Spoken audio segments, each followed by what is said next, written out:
ಬೆಂಗಳೂರಿನಲ್ಲಿ ರಾತ್ರಿ ಸುರಿದಂತಹ ಧಾರಾಕಾರ ಮಳೆಗೆ ಬೆಂಗಳೂರಿನ ಸಾಕಷ್ಟು ಏರಿಯಾಗಳು ಮುಳುಗಡೆಯಾಗಿರುವಂತದ್ದು. ನಾನೀಗ ಬೆಂಗಳೂರಿನ ಶಾಂತಿನಗರದಲ್ಲಿರುವಂತಹ ಬಿಎಂಟಿಸಿ ಡಿಪೋದಲ್ಲಿದ್ದೇನೆ. ಬಿಎಂಟಿಸಿ ಡಿಪೋ ಕೂಡ ಸಂಪೂರ್ಣವಾಗಿ ಮುಳುಗಡೆಯಾಗಿದೆ. ನಾನೀಗ ಆ ಒಂದು ಸ್ಥಳದಲ್ಲಿ ನಿಮಗೆ ದೃಶ್ಯಾವಳಿಗಳನ್ನು ತೋರಿಸುವಂತಹ ಒಂದು ಕೆಲಸವನ್ನ ಮಾಡ್ತೇನೆ. ನೀವು ಇಲ್ಲಿ ಗಮನಿಸ್ತಾ ಇರಬಹುದು, ಇದು ಶಾಂತಿನಗರದಲ್ಲಿರುವಂತಹ ಬಿಎಂಟಿಸಿ ಬಸ್ ಡಿಪೋ. ಇಲ್ಲಿ ಯಾವ ರೀತಿಯಲ್ಲಿ ನೀರು ನುಗ್ಗಿದೆ ಅನ್ನೋದನ್ನ ನೀವು ನೋಡ್ತಾ ಇರಬಹುದು. ಬಸ್ಗಳೆಲ್ಲವೂ ಕೂಡ ಸಂಪೂರ್ಣವಾಗಿ ನೀರಿನಲ್ಲಿ ಮುಳುಗಿ ಹೋಗಿದೆ. ಈಗ ನೀರಿನ ಪ್ರಮಾಣ ಕಡಿಮೆಯಾಗಿರೋದ್ರಿಂದಾಗಿ ಸ್ವಲ್ಪ ಪ್ರಮಾಣದಲ್ಲಿ ನೀರು ಕಡಿಮೆ ಆಗಿದೆ, ಹಾಗಾಗಿ ಬಸ್ಗಳು ತೋರ್ತಾ ಇದ್ದಾವೆ.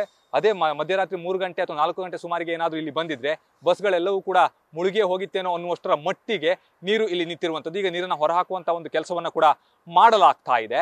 ಇಲ್ಲಿ ಪ್ರಮುಖವಾಗಿ ಈಗ ಬಸ್ ಎಲ್ಲವೂ ಕೂಡ ನೀರಿನಲ್ಲಿ ಮುಳುಗಿರೋದ್ರಿಂದಾಗಿ ಯಾವ ಬಸ್ಗಳು ಕೂಡ ಸ್ಟಾರ್ಟ್ ಆಗ್ತಾ ಇಲ್ಲ. ಹಾಗಾಗಿ ಇಲ್ಲಿನ ಮೆಕ್ಯಾನಿಕ್ಗಳೇನಿದ್ದಾರೆ ಅವರೆಲ್ಲರೂ ಕೂಡ ಬಸ್ಸನ್ನು ಸ್ಟಾರ್ಟ್ ಮಾಡುವಂಥ ಒಂದು ಕೆಲಸವನ್ನ ಮಾಡ್ತಾ ಇದ್ದಾರೆ. ಇನ್ನು ಸಾಕಷ್ಟು ಬಸ್ಗಳು ಡಿಪೋದಿಂದ ಹೊರಗೆ ಹೋಗಿಲ್ಲ, ಎಲ್ಲವೂ ಕೂಡ ನೀರಿನಲ್ಲೇ ಇರುವಂಥದ್ದು. ಇಲ್ಲಿ ನೀವು ಗಮನಿಸಿದ್ರೆ ಗೊತ್ತಾಗುತ್ತೆ ಯಾವ ಪ್ರಮಾಣದಲ್ಲಿ ನೀರು ಈ ಒಂದು ಬಸ್ ಡಿಪೋಗೆ ನುಗ್ಗಿದೆ ಅನ್ನುವಂಥದ್ದು. ಅಂದ್ರೆ ರಾಜಕಾಲುವೆ ಪಕ್ಕದಲ್ಲೇ ಇದೆ. ರಾಜಕಾಲುವೆಗೆ ನೀರು ಅಧಿಕವಾಗಿ ಹರಿದು ಬಂದಿರುವಂತಹ ಪರಿಣಾಮವಾಗಿ ಎಲ್ಲಾ ಒಂದು ನೀರು ಕೂಡ ಈ ಒಂದು ಬಸ್ ಡಿಪೋ ಹಾಗೆ ಪಕ್ಕದಲ್ಲಿರುವಂತಹ ಸಿಸಿಬಿ ಕಚೇರಿಗೂ ಕೂಡ ನುಗ್ಗಿರುವಂಥದ್ದು. ಸಂಪೂರ್ಣವಾಗಿ ಈ ಒಂದು ಬಸ್ ಡಿಪೋ ಏನಿದೆ ಇದು ಕೂಡ ಮುಳುಗಿ ಹೋಗಿರುವಂಥದ್ದು. ಇಲ್ಲಿ ನೀವು ಗಮನಿಸ್ತಾ ಇರಬಹುದು, ಇಷ್ಟು ಪ್ರಮಾಣದಲ್ಲಿ ನೀರು ನಿಂತಿದೆ ಅಂತ ಹೇಳಿದ್ರೆ ಇಲ್ಲಿನ ಒಂದು ಪರಿಸ್ಥಿತಿ ಯಾವ ರೀತಿಯಲ್ಲಿ ಇತ್ತು ಮಧ್ಯರಾತ್ರಿಯಲ್ಲಿ ಅನ್ನುವಂಥದ್ದು ನಿಮಗೂ ಈಗ ಅರಿವಿಗೆ ಬರ್ತಾ ಇರಬಹುದು. ಅಂದ್ರೆ ಈ ಪ್ರಮಾಣದಲ್ಲಿ ನೀರು ನುಗ್ಗಿರುವಂಥದ್ದು. ಗ್ರೇಟರ್ ಬೆಂಗಳೂರು, ಬ್ರ್ಯಾಂಡ್ ಬೆಂಗಳೂರು ಇವೆಲ್ಲವೂ ಕೂಡ ಯಾವ ರೀತಿಯಲ್ಲಿ ವರ್ಕ್ ಆಗ್ತಾ ಇದೆ ಅನ್ನೋದಕ್ಕೆ ಇದೆಲ್ಲ ಬೆಸ್ಟ್ ಎಕ್ಸಾಂಪಲ್ ಅಂತಾನೆ ಹೇಳ್ಬೋದು. ಅಂದ್ರೆ ಜನಸಾಮಾನ್ಯರಿಗೆ ಕೇವಲ ಆಶ್ವಾಸನೆಯನ್ನ ಕೊಡ್ತಾ ಇರುವಂತದ್ದೇ ರಾಜಕಾರಣಿಗಳ ಕೆಲಸ ಆಗಿದೆ. ಅಧಿಕಾರಿಗಳು ಕೂಡ ಅಂದ್ರೆ ಬಿಬಿಎಂಪಿ ಅಧಿಕಾರಿಗಳು ಕೂಡ ಅದೇ ರೀತಿಯ ಕೆಲಸವನ್ನ ಕೂಡ ಮಾಡ್ತಾ ಇದ್ದಾರೆ. ಅಂದ್ರೆ ಅವರು ಕೂಡ ಒಂದು ರೀತಿಯಲ್ಲಿ ಆಶ್ವಾಸನೆ ಕೊಡುವಂಥದ್ದು, ಅವರು ಕೂಡ